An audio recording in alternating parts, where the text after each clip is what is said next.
So hello, today I have two people with me. So I have Aidy Smith and Helena and Nickin, a dynamic duo from the Three Drinkers. So hello, thank you for joining me.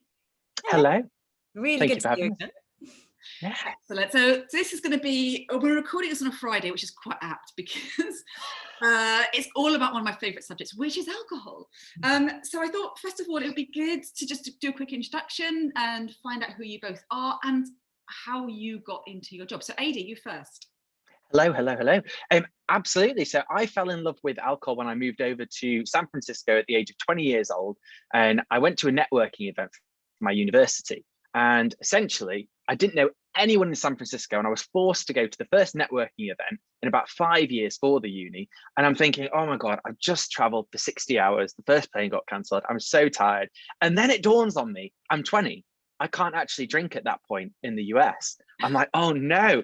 So I walked through this door of this networking event. And this guy looks at me, walks straight up and goes, hi, I'm Steve, shakes my hand and goes, you need a drink, and just grabs this glass of red wine and thrusts it into me. I'm like, this guy's amazing. So not only did he go to my university and study the same course in the same halls of residence 25 years prior to that, he grew up 4 miles down the road from where I did. And he and his wife had the only garage east urban winery in the whole of Silicon Valley.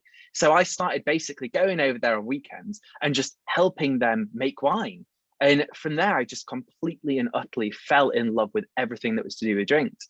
Ended up working at a media company all about drinks, moving back to the UK and working with Vivino as their global brand ambassador, writing for The Independent. And then I met this amazing woman who's on camera right here. And together we've become an unstoppable force within the world of drinks. There you go. Where we're not What hungry. an amazing, like it's almost like fate stepped in, didn't it? When you arrived at San Francisco. That's amazing. Oh, yes. Brilliant. So Helena. Well, mine, I had a very sensory journey into wine. I studied languages, French and Italian at university, and chose to live in, well, actually, they made me go and live in Rome, which I was actually for my third year, which was all right, actually. And I had no idea that wine was a career. No one does. Well, they certainly didn't when I was younger. You know, you talk to careers people and the choice was really, really boring. No one ever says you can go into wine when you're 16, 17, 18. Well, they certainly didn't at my school. And it was literally one day I walked into what was an enoteca. This was before we had like vinotecas and enotecas in England at all, which is essentially a wine bar, but was so much more than that. It was floor to ceiling bottles, lots of dark wood, drippy candles. They did lots of beautiful cold cuts and cheeses. But one thing they did do, which I loved, was they did flights of wine, which we now see, but we really hadn't before. So small taster samples. So you could have 3 or 5, and they didn't say anything other than grape variety. So you had like 5 Italian red wines, and one was a Barbera, one was a Sangiovese, one was a Dolcetto, etc. And it was just a chance to play spot the difference, stripping out all the other crap, basically. So you could just get to know this grape variety, a really classic version of the grape variety. And it gave me a hook to get into wine because I loved the idea of, I love the idea of wine and hosting people and eating with people and friends. It's my favorite thing to do. But just thinking about wine in that way by grape variety clicked something that made me want to study it more. And then, you know, when I got home, long story short, I went to drama school for a bit, needed another job, and I walked into a wine shop and demanded that they employ me. so that's a rather long story there. Excellent. So today you both successfully basically get paid to drink, don't you? Yeah. I mean, there's a lot more to that. Yeah. we do. We have an interesting world, don't we, Helena? It's on one side, it's very clinical, and you've got to be very creative with it. So it's not just like we constantly are sent free booze and just drink it. There is a lot of thought. There's a lot of thought that goes into it, and we work on everything from the editorial pieces that we write to our podcast, which is all about drinks. That's called Bring a Bottle. To journalism pieces and the branded content campaigns that we do. But I mean, I feel like drinking is like a form of art. And I always talk to people, whether it be wine, spirits, mixology, imagine that you've got an artist and they have a blank canvas, then they've got their palette.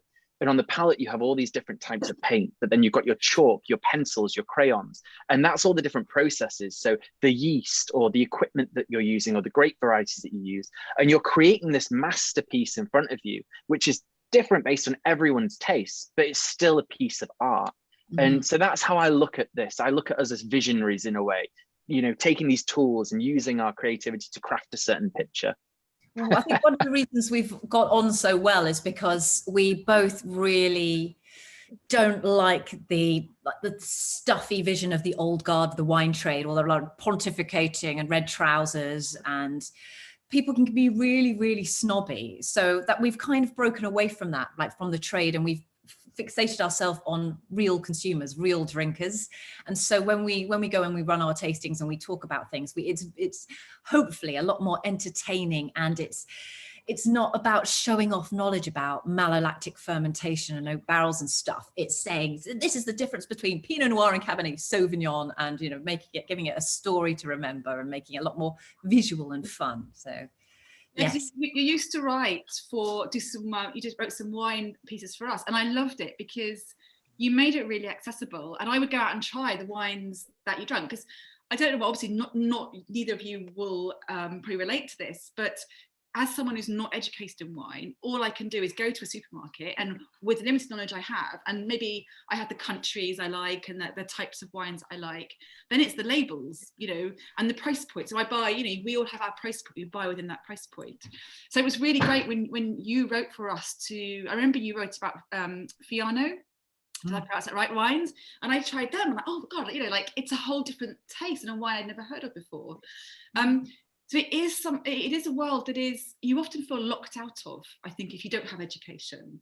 So yeah. if you were going to give advice to someone who liked wines but wasn't, other than to listen to your podcast and watch a TV show, what's a good starting point for someone who is discerning about wines but doesn't know what to do? How can they experiment and learn more?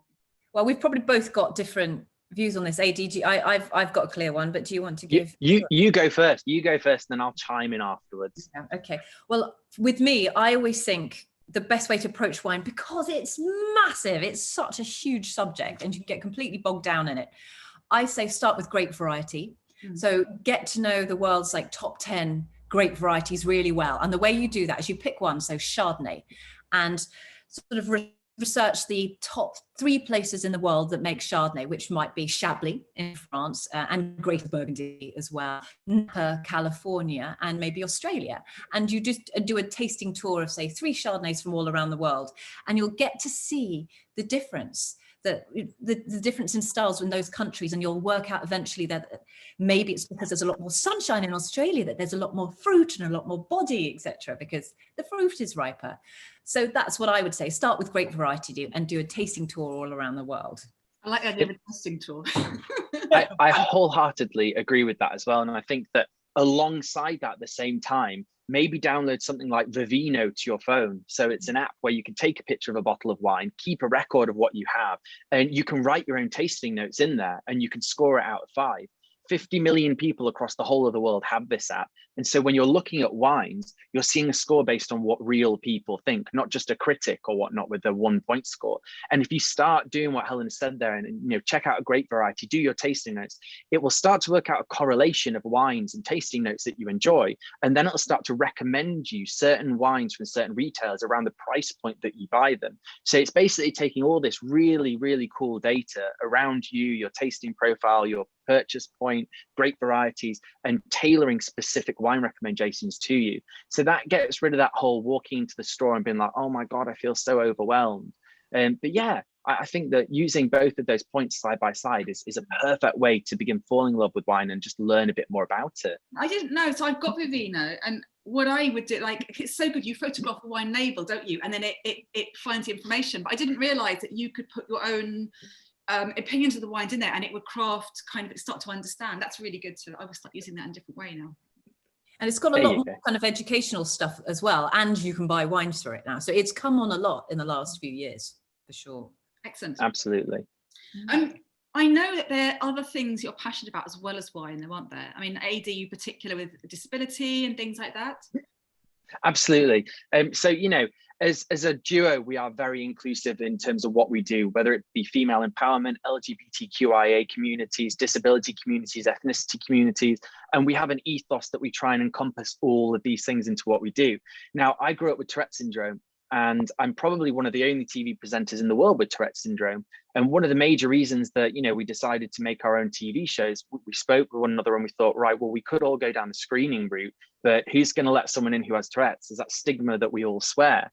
6 to 10% of people with Tourette's syndrome have something known as coprolalia. That is where you have, shout out curses or obscene gestures, but that's only 6 to 10% of those with the syndrome versus the other 90 to 94% of people who, have different symptoms within Tourette's, but we are plastered across the media and comedic acts and the opening lines of various, joke shows with Tourette's and swearing. And so there's that stigma that we need to kind of get rid of. That's something I'm very passionate about, alongside LGBTQIA that we're doing a lot in. But in terms of the ethnicity front, and Helena will probably tell you, we've done quite a few things with BAME in terms of people who we've had onto our podcast. And 80% of all the guests in our podcast come from a diverse background. That is our policy. Helena maybe wants to touch a bit more on that. Well, I mean, just with the events of last year, we became aware that even though our company is really small, there was more that we can do in order just to stop drinks becoming such a white middle class thing. We're just talking to ourselves all the time. And one way to do that is just to show people and make sure we're talking to people and letting people write for us who are from different ethnically diverse backgrounds. So that's what we're trying to do more of. And for our future TV shows as well, we are going to be swapping in the third presenter with, it could be anyone, depending on the platform, depending on the show, but just to make sure that we have the option of lots of different voices, more diverse voices, basically. We teamed up with Jancis Robinson to offer a mentorship as well, with a wonderful woman called Syra, who we're going to start doing in about a month to 2 months' time. And basically right now, just going to be talking to her about what she wants within the wine world and how we can support and mentor her. And then if you want to know more about spirits, there's 3 guys called the Glassmates who are absolutely phenomenal. And in the last series of our podcast, we thought, right, we need to be more ethnic diverse here. Let's get these 3 incredible Black guys in. And we did 8 of the episodes out of the podcast. They had their own section where we spoke to them about a topic they were passionate about. But anything to do with rum, tequila, whiskey, mezcal, they know it, and they are fantastic. Excellent. Talking about being on TV, and how do you manage your kind of anxiety and nerves around that? How do you like to go in front of a camera or to do podcasts? Do you have any tips around that? Yeah, apart from booze, no. Actually, we try not to drink when we're filming, and the podcast we have a small drink, don't we, every time, because it's called Bring a Bottle, and we need to be tasting the product. Podcast, I don't get nervous about. Do you? No, not the podcast. I'd say no. I think it's more that when we do campaigns, we want to make sure that we're doing them right, and we spend a lot of time and energy thinking about, okay, we know our audience. Now let's create the correct narrative to act as a bridge or a segue from the brand to our audience. And, we're perfectionists, aren't we? Yeah. The TV stuff is a little bit more nerve-wracking because you've got a whole crew there, and it's you can't do a million takes before you get the right one. Really, you can do a couple. It's not live. I'm sure you're drinking a million takes of a sip, and then at the end of it, you're slurring. Well, yeah, you do have to be. There have been quite a few scenes where we had to, fight for continuity and stuff. You just have to make sure that you've got to forget about the fact that you want to have a drink. You've got to remember that you're actually on camera and not to drink it and just to pretend. Yeah. I don't really know how we manage that, other than there's so much waiting around. By the time you get onto set, you're kind of you're so ready to do it. And it helps that we've been working with each other, with our friends, and with this very small crew that we get to know. In fact, that's one thing we do. We would make it. We make sure that we eat with everybody, and that we're with the camera people and the director and everything. So we all get to know each other, so it's less nerve-wracking that way. It is like a family, isn't it? I'd say that on the word anxiety, one thing that, Helena and I have both been very open with the world about how we have faced anxiety in the past, and, especially going through COVID-19 and the recent times. And so at the end of last year into the beginning of this year, we decided to do a campaign with McGuigan Zero, which was all about mind, sense, and soul. So how to reduce your anxiety based on everything that's going on around us. And Helena is a total sensory geek. She loves this stuff, and I've drawn so much inspiration from all of her nerdism within this area. It's fantastic. And so, you know, between the two of us and our experiences, me growing up with Tourette's syndrome and the coping mechanisms I've learned, Helena with all of her sensory information and creativity, we designed this campaign essentially, 12 videos. And within each one, we delved into things like gut, happiness, CBD, green light. I mean, there were quite a few things, weren't there, H? Yeah, and just, I mean, we're taking our sort of drink superpower as the starting point, but starting to move into other areas that are linked, but you know, is still related. But on the anxiety front, I think it's a massive learning from the last year has been that it's been about less alcohol rather than more. Because, you know, there's nothing like a hangover to whack that right up to 10. So I think we've both been drinking quite a lot less. I mean, lockdown 1, maybe not. I went completely mental. I just lockdown 2 started to think about it a bit more, and then January with the whole homeschooling again, it's like, okay, right, literally nothing Sunday to Thursday, and then just trying to moderate a bit and putting a cap on it. Which I was going to ask you actually, because, you know, the irony of the two people who write about alcohol and talking about anxiety and coping, probably the worst thing you can do is medicate with alcohol for that. Really. So how do you manage like healthy drinking? This will be drinking is your living and you're around it all the time. So how do you manage that to maintain a healthy balance so you're not basically pickled the whole time? I mean, it's you know, discipline, number one. But then I think we've also been absolutely blessed over the past year with the colossal increase in non-alcoholic drinks coming onto the market, and non-alcoholic drinks that at the start, everyone kind of thought they were a bit of a gimmick or a joke because the quality wasn't quite there yet. But I'd say over the past year, that quality has soared. And there's now a range of examples that I drink on a weekly basis. And I know Helen is the same. And things like hard seltzers as well, which have much lower alcohol. I know that you've been drinking a lot of those, Helena, too. I've been tasting a lot for work, Katie. Yes, I have. But yeah, I mean, that's just it. We are not just alcohol. We are like more and more interested in the CBD drinks and the low and low sector. And as Aidy said, there's been an explosion of really lovely products that feel like a treat, you know, that are just enough to stop you reaching for booze, because you've got these lovely non-alcoholic spirits. They're, you know, botanical distillates of some form, but with no alcohol in them. But you have them with ice and you have them with tonic and a nice garnish, and it is enough to a lot of the time stop you reaching for the corkscrew, or at least giving you something to have in between alcoholic drinks, which we're finding. And that's they're exciting, aren't they? Yeah.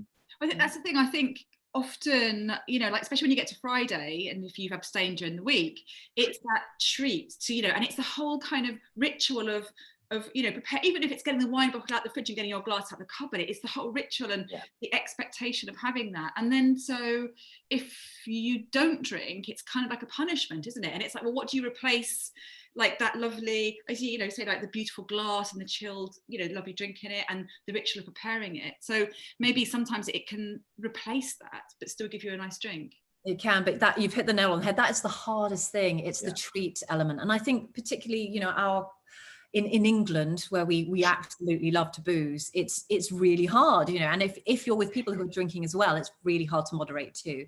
But just other ways that we have found to cope with this is buying in half bottles, maybe like spending a bit more money on a nice or a nice bottle of wine. Both of those things. I mean, with a half bottle, the very fact that if you go to open another one, there's a mental, should I be having another bottle of wine here, which often is enough to stop you. And because you've got a small one and you spend a bit more money on the wine, you are more inclined to take your time with it, which is a big thing. But also there are some brilliant gadgets on the market now. We've both got a few things called a Coravin.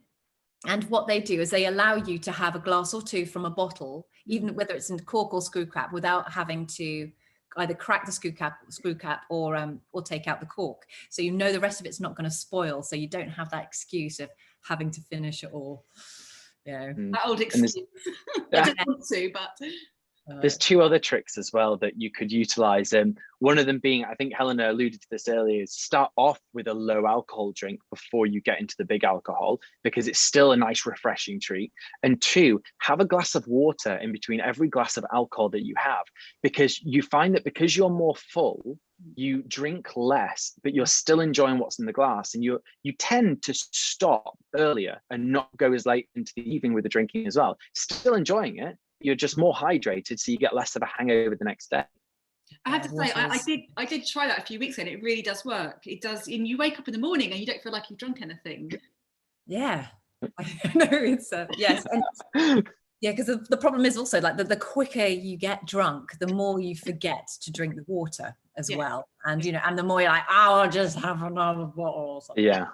So I was reading something that said that obviously we know that if you have an empty stomach, you get drunk faster. It was explaining a science, but it also said that actually cheese soaks up alcohol. So if you eat cheese with alcohol, you get less drunk and less of a hangover. I've never heard that. I didn't hear that. I know that. Yeah. That's incredible. I know that some people, Helena, get cheese sweats when they have cheese, which Helena all too frequently likes to tell us about. But I didn't know cheese sweats was a thing either. So yeah, thanks for that. Categorise it to TMI potentially. Oh, beforehand, anything that you don't want to come up in this interview? Cheese. Too late. Yeah. Ooh. I know it's quite dangerous because Helena might have something worse on you, Aidy. Yeah, but she very much likely does. Yeah, we've got quite a lot on each other, so we just have to make sure we never fall out. Yeah, I can imagine when you're working around alcohol, so you must have spent a significant amount of time quite drunk, quite frankly, with each other.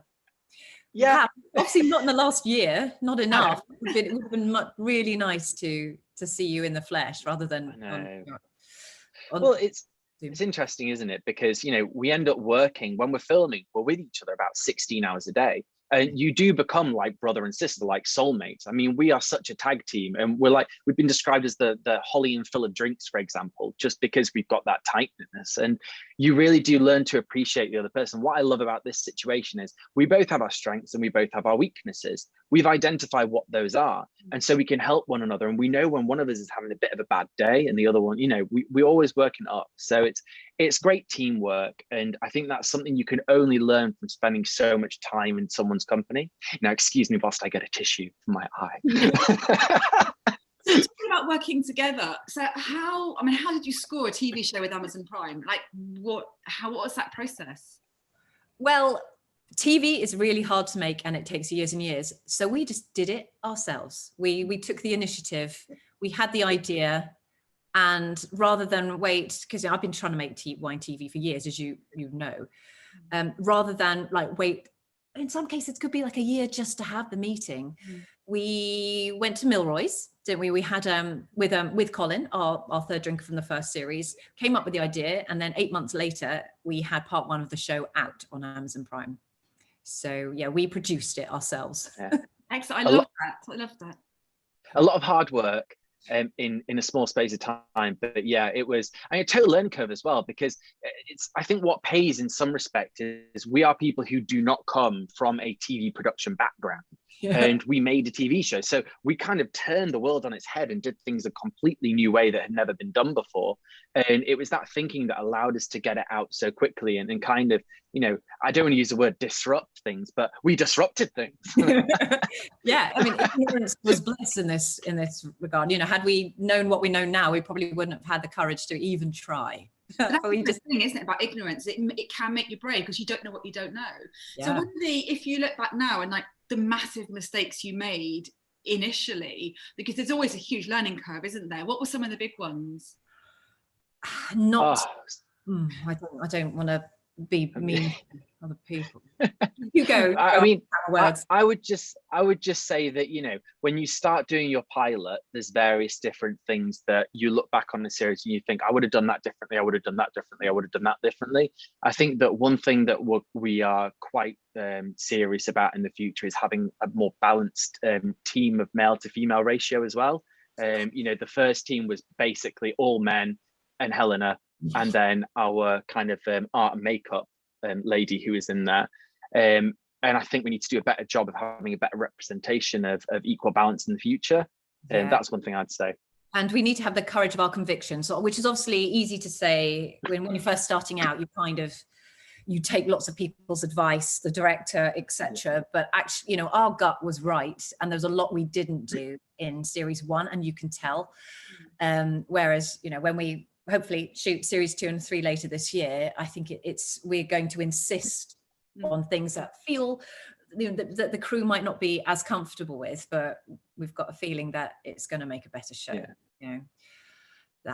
And you know, asking more questions and not just deferring to other people's knowledge, because they don't always know, they don't always have the best ideas, and just having more conversations as opposed to taking direction. And Aidy, I want to ask you, we touched on this slightly earlier, but if there's someone watching this who might be young and have, you know, not necessarily Tourette's, but something that they feel that might limit their life, that they might not have options, they might self-limit, what advice would you give them?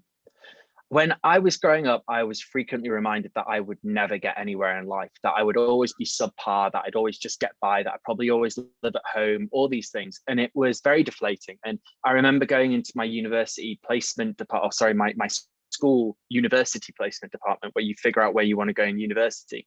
And I remember saying I wanted to go to Oxford. And the placement tutor laughed, like let out a kind of explosion of laughter, and was like, oh, sorry, you know, because they just thought, my God, he wants to get to Oxford. There's no chance in hell that's happening. And there's all these situations that go against you, regardless of what you are battling, whether it is a disability or what, you know, handicap, whatever it might be. And I would say never let that get on top of you. Always understand that you can turn whatever disadvantage you have into a positive and into your superpower. And that's exactly what I did. I took all the excess energy from my tics, from my Tourette's, and turned it around into fostering that energy into what I love doing, which made me soar. And it's the same thing with people who have other disabilities. You can take that method of thinking and re-channel it into something you love doing. But if someone ever tells you you can't do something, work twice as hard to prove them wrong. That's what I'd say. I like that idea of also like reframing it, and actually, if there's something that makes you stand out, that, you know, turning it around and seeing it's a good thing. Because I always think that there's always strengths in things. If you're different in some way, there's going to be a way that's going to hurt you potentially, as you know, it's going to make things harder for you. But there's ways that it also will give you strengths other people don't have. Yeah, and just why I'm so proud of you for telling all that story, especially last year when you had a lot of that incredible press coverage, because people will see you as an example, and just know that it is possible. So I think that, you know, the more that you can tell that story, the better. Absolutely. It's really important for young people to have those role models, to see, I say, that whole thing about diversity, but to see a range of different people and to see someone that's like themselves doing something. It's so interesting, because even my own experience, which is obviously very, very different, but when I started out, I think I was probably one of the first influencers of wine with my YouTube channel, like 11, 12 years ago now. Twitter only existed 2010, and Instagram was nowhere to be seen. So I dressed up my dog. I talk about great variety of bad fancy dress, and there was not a single glass of wine in sight, and no one was doing that. I really didn't know any female communicators in the wine space at all, other than, you know, the lauded Jancis Robinson and a couple of ladies who work for Broadsheets. And I was slammed down by an all-male wine forum, and it crushed me. And I had nowhere to go whatsoever, because there was no one doing what I was doing. And I wish there had been more people there at the time. Now you can't move for brilliant women in the communication space doing really great visual things. But there was literally no one. And it set me back a year and a bit. And I was embarrassed going to tastings, because I just thought, you know, I'd seen nothing positive about what I was doing. But eventually I learned that I'm not for the trade, I'm for the consumer. And I grew the confidence to do what I'm doing now. But oh my God, I wish I'd had the female role models when I was starting out. Sometimes someone's got to be that groundbreaker and be that role model, haven't they? And there's always strength and resilience that comes through living something really difficult and surviving. Yeah, true. I just 100%. I wish I'd got over it a little quicker. Now I'm old and I'm getting my wrinkles, but you know, nah. experience, isn't it? Experience. You're experienced and wise now.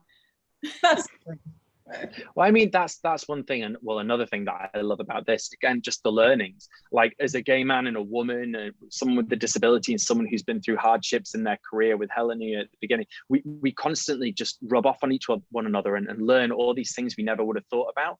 And where one of us is slightly more anxious, we help the other one to, downgrade that anxiousness, and vice versa.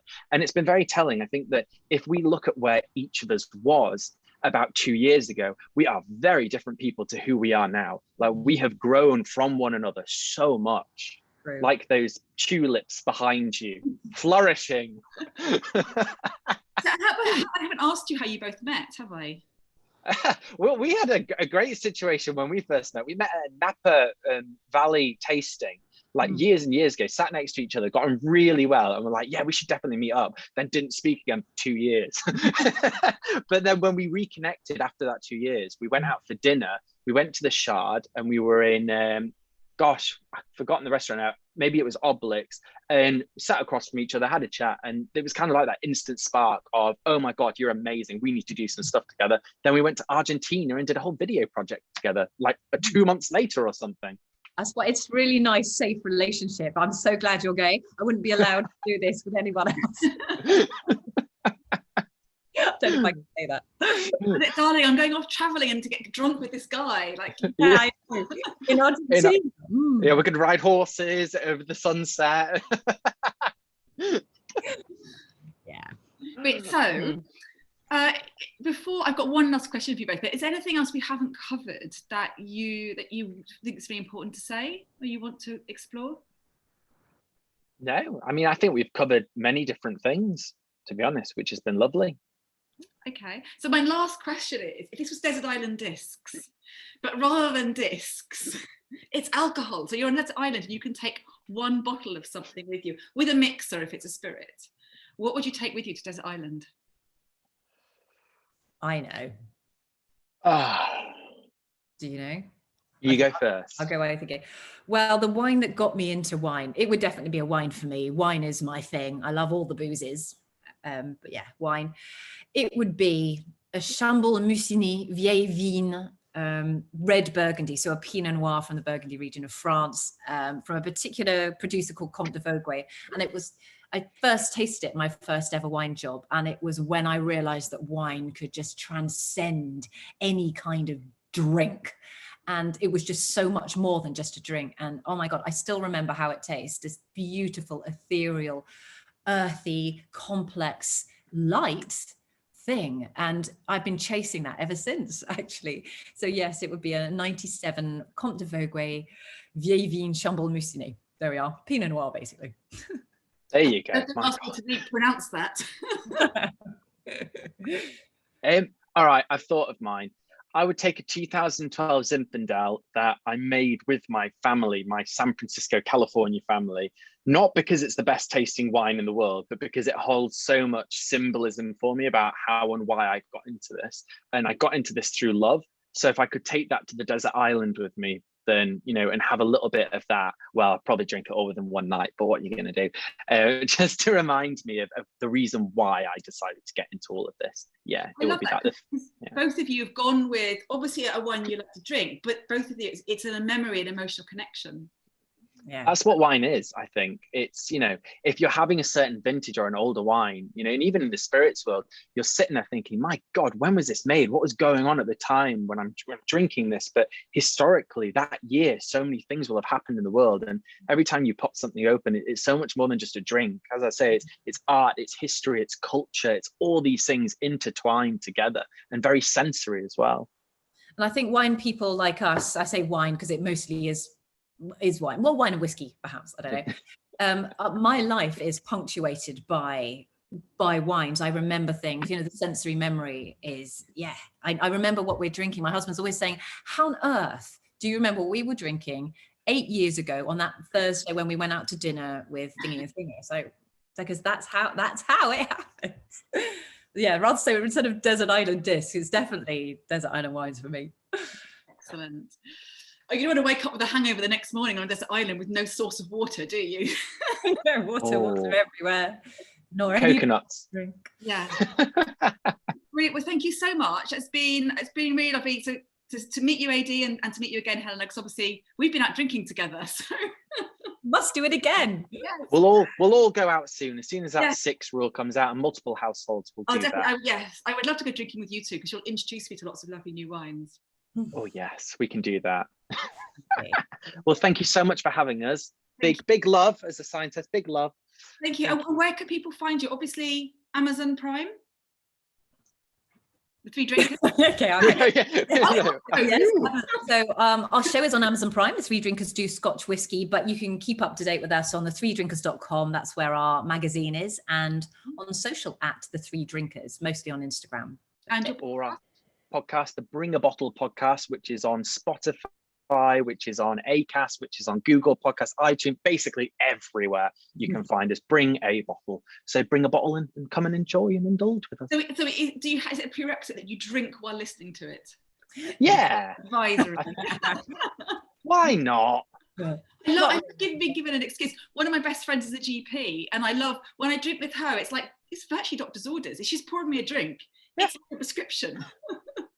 My father was a GP, and yeah, he was always trying to get me drunk, so I blame him entirely. She's the biggest drinker I know. No, they are. The GPs. Sorry, I don't mean that. Not everyone, obviously. No. I'm sure there are GPs who aren't alcoholics. Not that my friend is an alcoholic or your dad. Anyway, probably best we leave it there. Yeah. Thank you both so much. Thank you. Thank you, See you Hannah. soon. Bye.